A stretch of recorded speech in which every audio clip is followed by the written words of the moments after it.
Your Social Security strategy isn't just a financial decision. It's the cornerstone of many retirement plans. Tune in today to learn how to avoid costly mistakes and maximize your benefits for a happier, more secure retirement.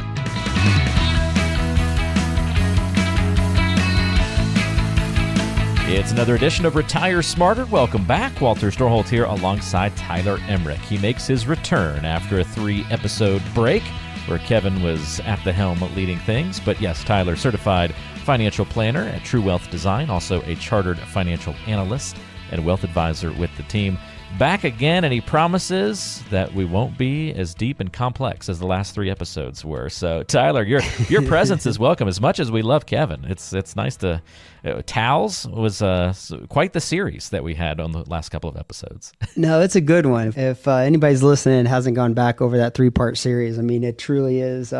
I think it's going to be revolutionary and, something to, be aware of and, some of the good work that we're doing. But, so we're coming to the end of the year. I mean, New Year's is almost upon us here.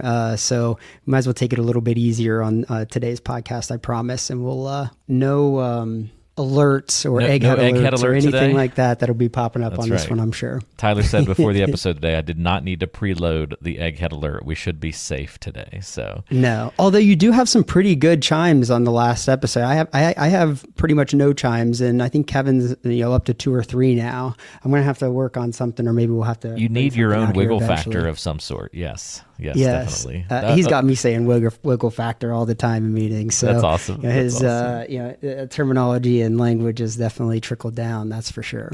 Well, that'll be a goal for 2025. We'll be finding some new imaging, as we like to call it, in the industry for you to sprinkle in throughout the show. So sure, we're always trying to innovate, and we'll see what the new year brings. For sure. I know we had a pretty good conversation about it even before we started recording today. So right. I'm excited for 2025 and what it's all going to bring. So, it's good to end the year this way, Tyler, because, we looked back at the last couple of years and Social Security is a common end-of-year topic, but that's for good reason, because a lot of people like to talk about Social Security and they're interested in it and it affects them, and so they end up being well-listened to shows, and so we might as well cover it again because the information surrounding Social Security is, in ways, always changing, and so I'm glad that you're bringing this to our attention to end the year here. Oh, absolutely. Yeah, Social Security is always a great topic. I mean, it's going to affect, the vast majority of us. It's ever changing, and there's been, some unique things that have popped up, and certainly, as we do our research as advisors and try to stay up on, the changing environment,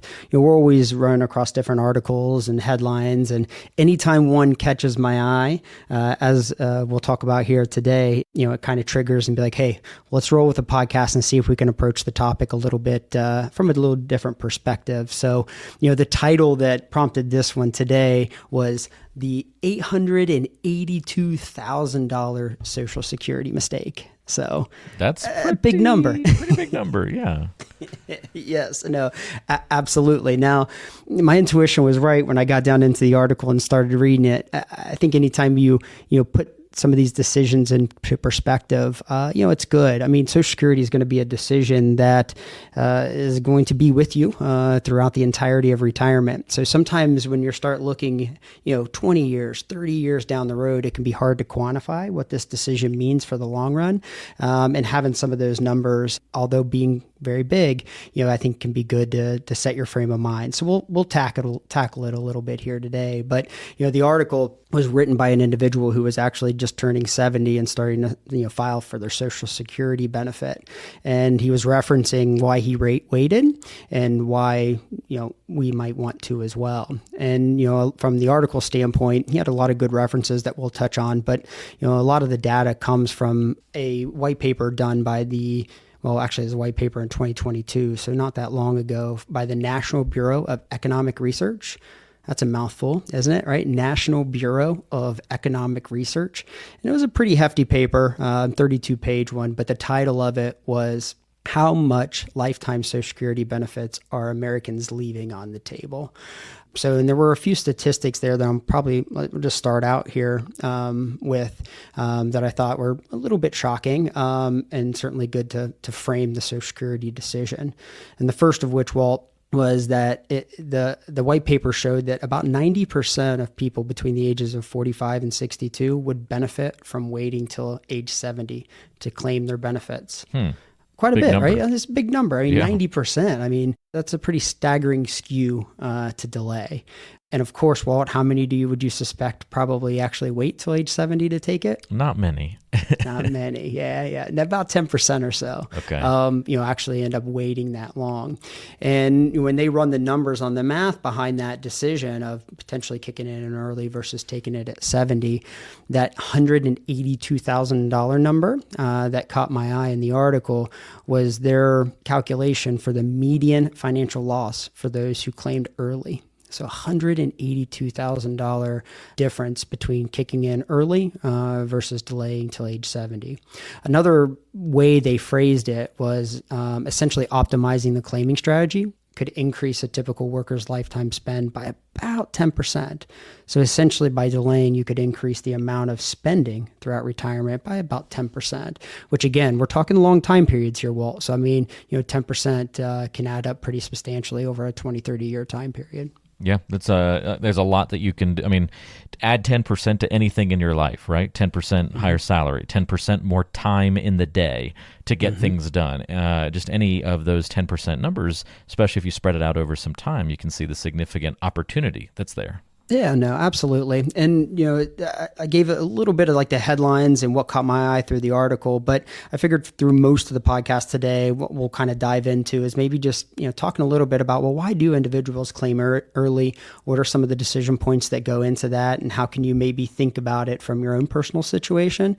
And then we'll just finish up with a little bit of the actual numbers to waiting and how your payment might be affected. But, as always, when I think about like the decision that's ahead of the families and clients that we work with, why do people claim early? And the article was referencing, or one of the first things they referenced was, human behavior and instant gratification were, pretty much lumped in together. And we talk about, just our biases in general when we go into decision makings. I mean, we've talked about that multiple times over the podcast. The article references two Duke faculty members who point out that the human nature aspect of a decision like this. And the research found that, people often see Social Security as something they have already earned, essentially a pot of gold they feel entitled to start spending as soon as possible.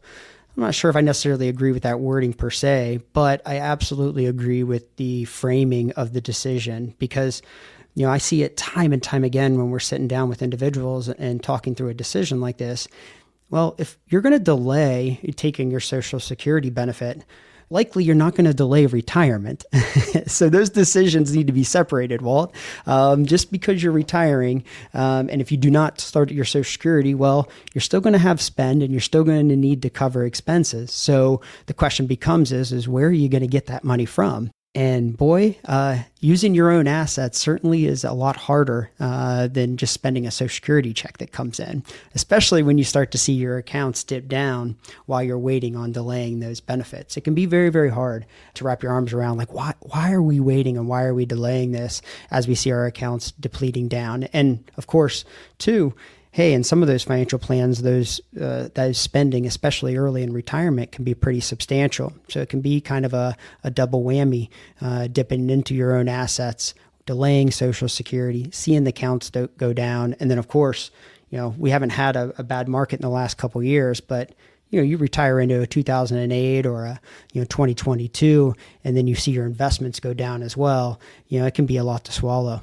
Yeah, it really can be, and I can understand why sometimes people get confused or frustrated at waiting, and that instant gratification just really tilts the scales to wanting to take action right off the bat. Sure. No, absolutely. And I've said it, even earlier here today, but I think it's really hard, even from a financial advisor standpoint. I look at these numbers all day, every day, but it's really hard to wrap your arms around, like, well, what does this payment mean 20 years down the road, 30 years down the road? You got cost of living adjustments, you got these delayed retirement credits, you got all these things that are going to impact your Social Security payments. So when you actually run through the math, go look at it from a financial planning perspective and look at the numbers, even still, it can be a little more difficult to kind of weigh those options and think through it. But it just makes it that much more important to make sure that you feel comfortable as, you're weighing your options and when to start. And how it might impact you, down the road. Because of course, what we are talking about here is, protecting yourself against a long, happy retirement, which is an odd thing to say, right? Well, protecting yourself against a long, happy retirement. But, you do have to live. The math doesn't math sometimes, right? Yes. Well, you do have to live, a long, happy, healthy retirement to kind of benefit from that delay, which, brings us to kind of that second decision point as to why people claim early. And, speaking of, biases, loss aversion, was another one that was referenced in the article. So essentially, that means that the thought of delaying benefits and dying before you break even, looms large for many individuals, even though the statistics favor, delaying. That break even, generally when you run the numbers is, somewhere in your mid to late 70s. So you do have to live that long before delaying starts to reap the benefits, and you kind of, pay yourself back from not getting those benefits earlier in retirement. Now, statistics show that, the average 62-year-old has, just under a 60% chance of living till their late 70s. It's a little more than a coin flip that you're going to make it to your late 70s, which, again, I think that in itself is sometimes difficult for individuals to think through, whether it be family health history or, just your personal health history in general. The vast majority of individuals and families that I meet with certainly, have a bias towards, I don't know if I'm going to make it that long.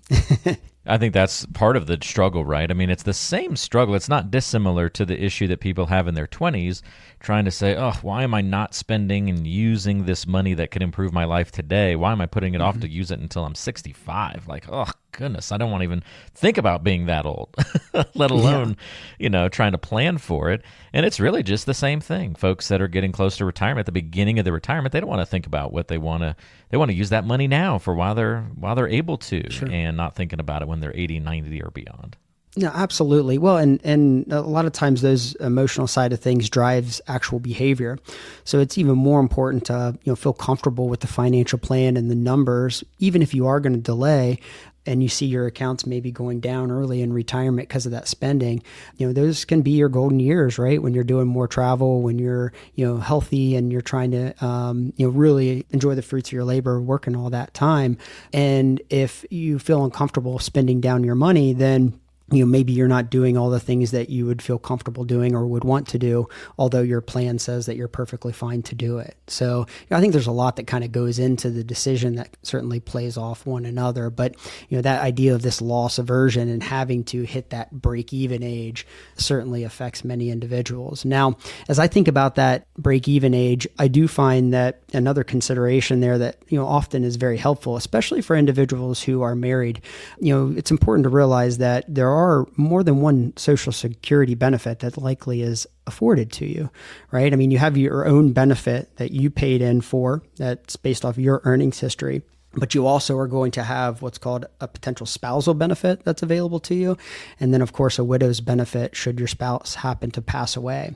So you think about that idea of like even delaying till age 70, which of course, I threw out the age 70. I mean, the reason why we're kind of speaking to that is that delayed retirement age would be, you get no more benefits by waiting past 70 to take your Social Security. So that's kind of like the cap. Well, like you're not kicking the can down the road any further than that, because there's really no other benefit to go past age 70. But even if you're in a situation to where maybe you're the higher income earning spouse, you delay taking your benefit because, of course, your benefit's higher. So those delayed retirement credits are certainly going to impact you a little bit more as well. But then, heaven forbid something happens to you once you turn 70 and you didn't even get a payment.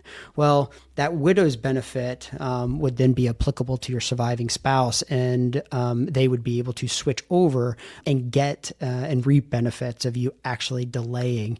So there is still a benefit there, and it's not completely gone outside the window. And hey, you delayed for nothing. You're still delaying for your surviving spouse in that particular scenario, which is extremely helpful. And then, of course, if your surviving spouse lives to their late 70s, early 80s, then that decision to wait to take it can still be very impactful and better financially speaking. Now, you run the flip of that, Walt, and you're the individual or you're the spouse that maybe didn't pay in as much, so your Social Security benefit's a little lower. Well, then if that same scenario where you delay till 70, you pass away, well, that widow's benefit with the way that it works is not going to be available to your surviving spouse, because if their benefit's higher, well, you can't double dip. You can't get two benefits from Social Security. So they would just be able to maintain their current benefit. So there are some, I guess, intricate details there to consider as you're thinking about, hey, it's not, hey, we all should blindly just wait until age 70 because that's what the statistics say. Especially if you're married, there are some other considerations here and ways to play it to make it more applicable to your situation. And that would just be one of them. Yeah, it's interesting. And I want to make sure to ask you this before the end of the show, but if you if you want to jump into this now, great. But where in your planning process do you guys fit Social Security? Is this something, are you solving for Social Security kind of at the front end of the planning process, or do you then use it to fill in gaps at the end of the plan? Do you have a, for the math nerds out there, do you have an order of operations that you tackle these kinds of things? We do. I mean, it's, as you think about that decision, it's one of the big ones that's going to impact your retirement picture. So when we think about it from a retirement planning standpoint, the assumptions that we make, meaning that, hey, if we assume you take Social Security at whatever age, that's going to absolutely have a trickle-down effect into your plan results and what the capabilities of your financial plan are. So we really need to have a very upfront and forward conversation pretty early in the planning process to really gauge, well, what's your personal preferences? How are you approaching the decision to Social Security? And then we take that information and then we kind of run our analysis and then kind of come back and have just a very frank and forward conversation around comfortability. What do the numbers say based off life expectancies is the maximizing decision that's going to give you, the most cumulative benefits to say your mid 80s or whatever the case may be, or whatever our life expectancy assumptions are for you. And then we have a conversation to go down and get agreement on, well, how do we want to account for that in the plan? And depending on how old you are and how close your retirement decision might be, we might handle that differently. So if you're, in your mid 50s, you might see some changes to Social Security by the time that you're actually getting there applying. Certainly your health might change by that time.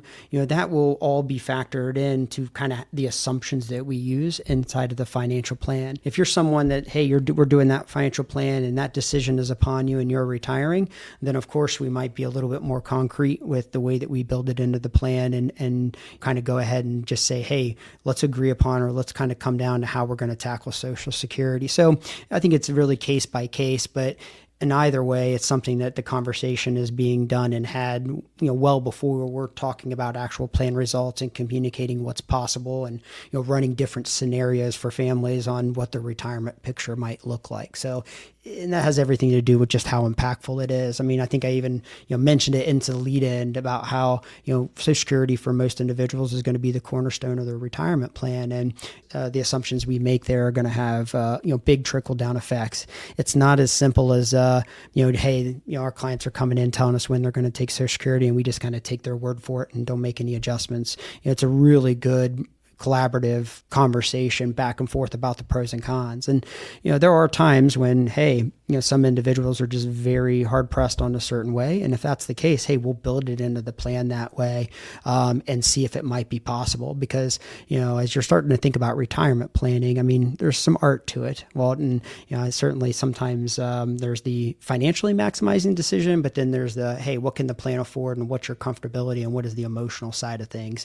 And we want to make sure that those are married pretty well and, everybody feels comfortable with the plan. Because, at the end of the day, that's, it's our family's plan that we're working towards and we're trying to optimize, but it's their decisions. Excellent information all the way around, Tyler. Any further thoughts or directions we should tackle this Social Security conversation before wrapping up for the year? Yeah, just a couple more. I mean, I sat down with a newer client and family last week. We actually were starting that Social Security conversation, and we had done some light planning. And the first two things they said to me were just, hey, we want to know when we should take it, and is it still going to be there?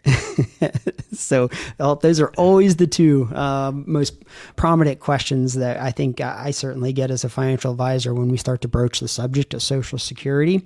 And, I figured we've talked a little bit about the maximizing decision, but I wanted to kind of unpack that. Well, hey, will Social Security be there? Because, I think, at this time, however you get your content from a financial planning perspective or, watch the news at all, I mean, most individuals are acutely aware of some of the financial issues that are ahead of Social Security. The latest Social Security trustees report had the trust fund running out, right around 2033. It's always been around 2033, 2034, somewhere right around there. And, for those listeners that might not be aware, when I say the trust fund, essentially that's the built up excess reserves that Social Security has to make those Social Security payments. So if nothing is changed by that time, what would happen is the only thing that the government would have to pay out Social Security benefits would be, payroll taxes and a handful of other taxes where they get that money. So essentially, most studies show that, individuals on Social Security would take about a 20% haircut, maybe a little bit more on their Social Security payment if nothing is getting done. So not that Social Security would go away, right, if the trust fund runs out in 2033, but there would be a pretty substantial reduction in payments because they would only have the amount of money coming in that they could pay out. There wouldn't be this kind of call for built up that they can build into. So when you hear something like that, I think it's like, well, wow, is Social Security going to be there? So, as I kind of think through and unpack, well, what are some of the options that our politicians have in front of them to kind of, I guess, solve this issue? I feel confident that there's more than a handful of options that have been floated out there that can be pretty reasonable. The question just becomes is which one are they going to settle on, and how is it going to be applicable? You can increase payroll taxes is one that's gotten floating out there. Payroll taxes is how we actually pay into Social Security. So while you're working, you look at your pay stub, there's a percentage of every check that goes into Social Security. They could increase the Social Security wage base. I mean, that's the individuals for 2025 making about $176,000 a year. Once you hit that cap, you no longer pay into Social Security. So an individual making $500,000 a year pays in the same amount to Social Security as an individual making $176,000 a year. So they could increase that. They call that the Social Security wage base. And then, of course, there's a whole host of other ones that we're not going to go into. The last one I'll mention would be maybe the adoption of what they call chain CPI. So on our last big tax reform, they introduced this idea of chain CPI, which essentially is, when you think about how Social Security increases, I think the increase for 2025 is 2.5%. It was a little over 3% last year. In years past, it's been as high as 8.7%. So we've gotten some pretty hefty increases in Social Security. So for individuals that are actually drawing Social Security or intimately familiar with this increase, but each year, the government comes and says, well, hey, this is the calculation that we use to determine what that increase is going to be. Well, if they adjusted the numbers that they use to determine what that increase is, so they use this idea of chain CPI. What that would do would actually lower that cost of living increase by about 0.25% of what it would traditionally be. So, it's a way for the government to kind of come in and say, hey, we didn't take away Social Securities. We just adjusted the increase that you get each year. That could be a way for them to get, fix and, really help out the Social Security trustees and funding. So, again, a whole host of solutions that are out there. I mean, we've done a multitude of podcasts on those solutions and certainly gone into more in depth on them in past episodes. But will Social Security be there is another big one. And in conjunction with that, with the new administration coming in, there's been some ideas and we've gotten some questions around, is the new administration going to actually stop taxing Social Security? Yes, Walt, the vast majority of individuals drawing Social Security are actually paying taxes on that Social Security payment. Yeah, some people don't realize until they get there, right?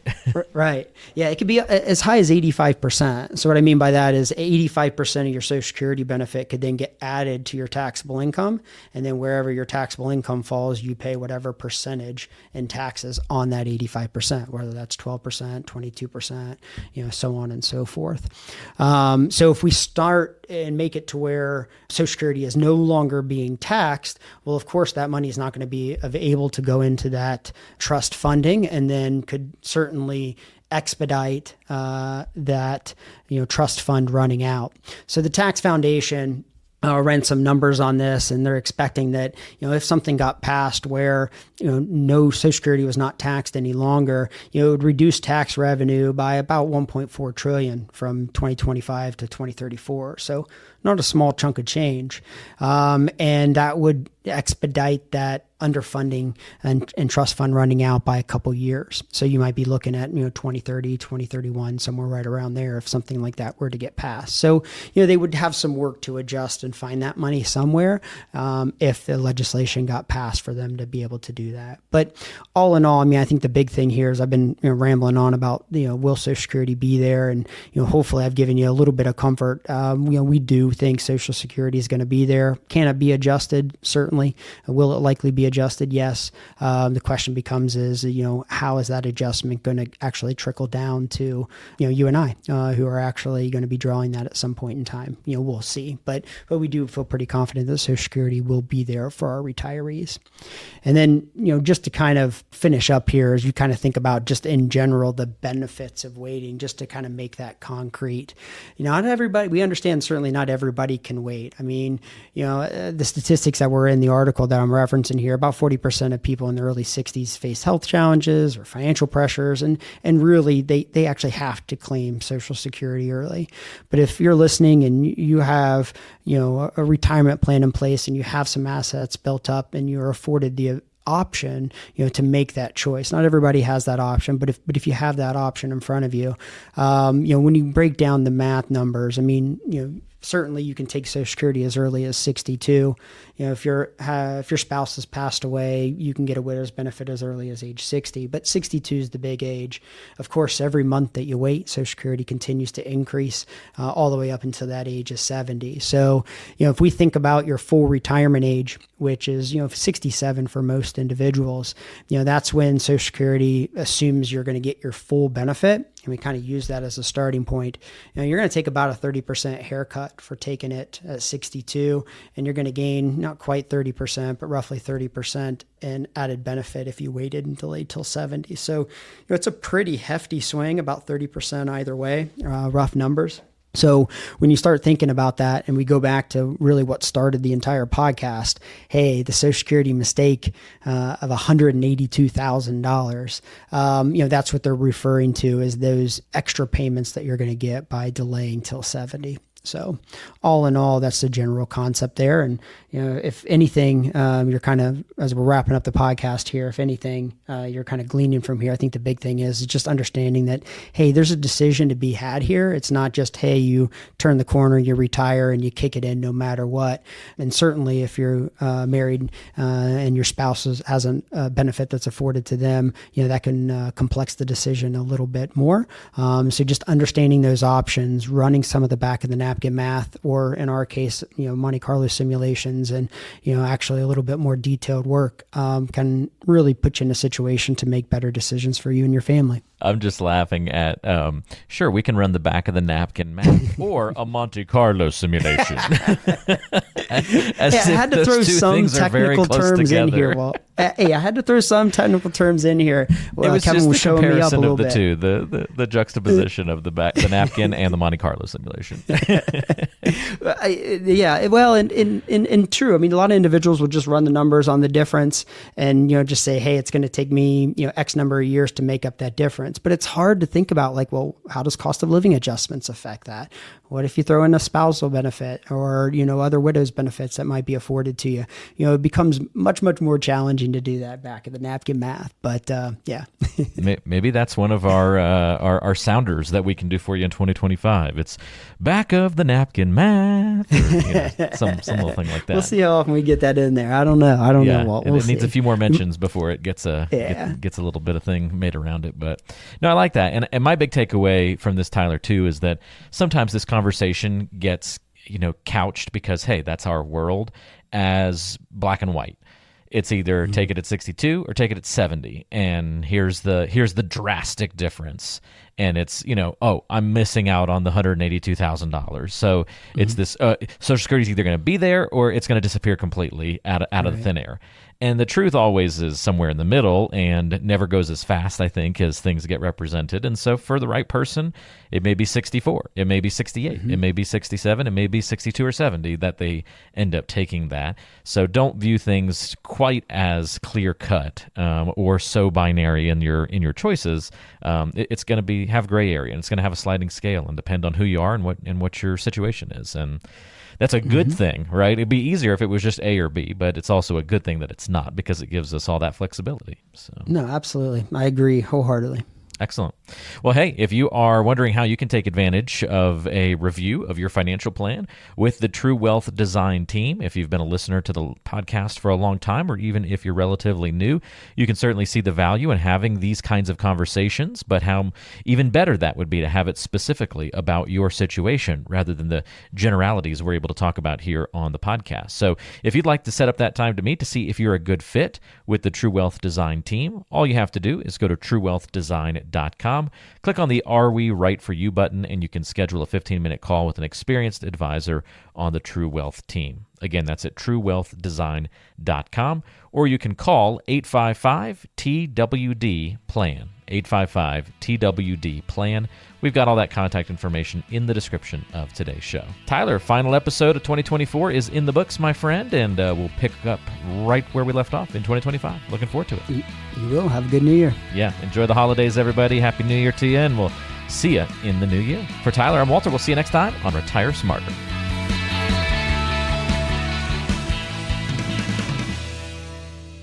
Information provided is for informational purposes only and does not constitute investment, tax, or legal advice. Information is obtained from sources that are deemed to be reliable, but their accurateness and completeness cannot be guaranteed. All performance reference is historical and not an indication of future results. Benchmark indices are hypothetical and do not include any investment fees.